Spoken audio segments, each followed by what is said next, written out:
Today we're talking with the team behind SpreadsheetWeb, the platform that turns Excel workbooks into full-blown web applications.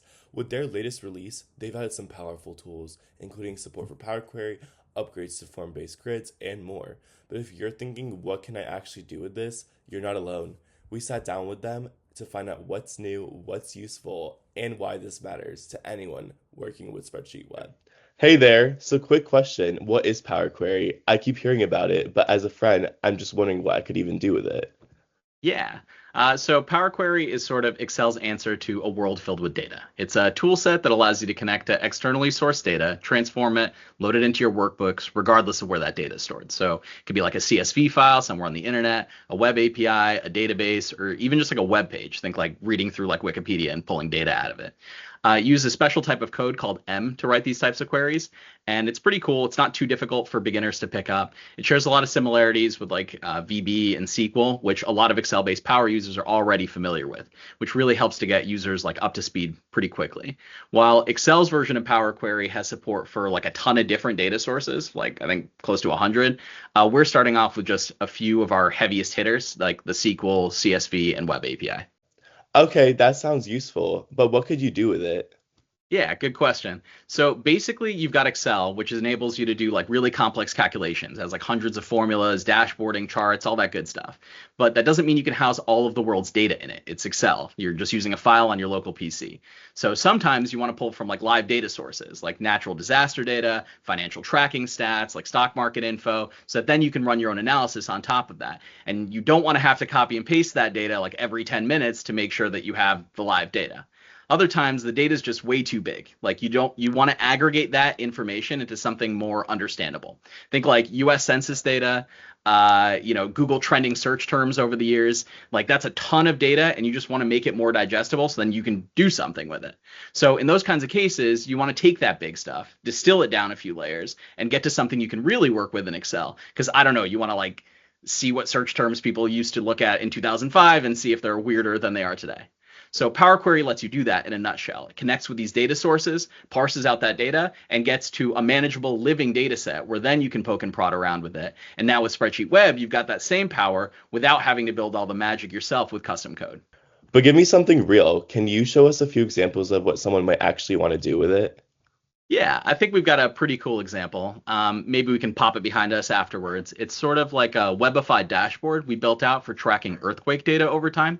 It uses Power Queries to load from an active CSV-based source made publicly available by the USGS, and it's grabbing that data live, querying it down to a data set that contains just the data from the last 24 hours. That's kind of like that distilling I was talking about earlier, and then pushing it into the active Excel file.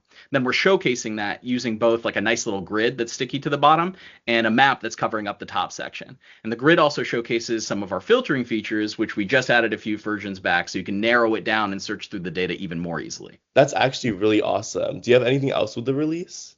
Yeah, we sure do. So over the last couple of releases, we've been trying to make some big changes in the UX department.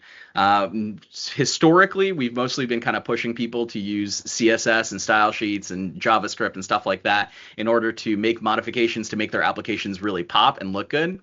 But that approach doesn't really work for everyone because sometimes people don't want to have to learn a whole coding language in order to make their applications look good.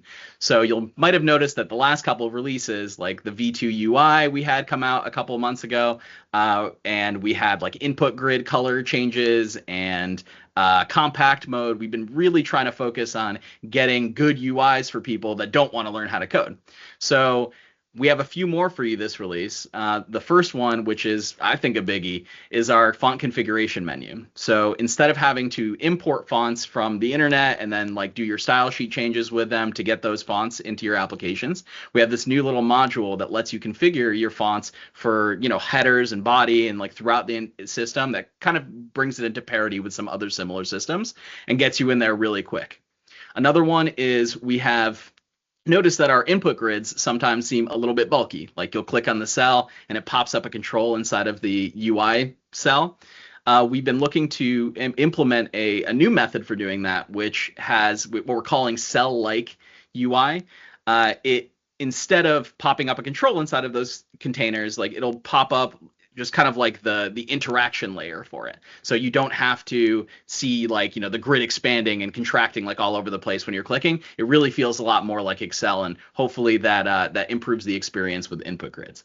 And finally, we've got some love for form-based grids this time around, where we're adding a couple of new behaviors in the UI. So now you can, instead of having like the buttons in the top level section, you can click on a row to like edit and modify it. We also have like a new column-based approach where you can check out the actions there. So we think that's pretty cool. We're getting close to having all of those previous functionalities that a lot of people were doing in CSS and JavaScript directly baked into our application. Could you clue us into something that you are planning to do with your team in the next release?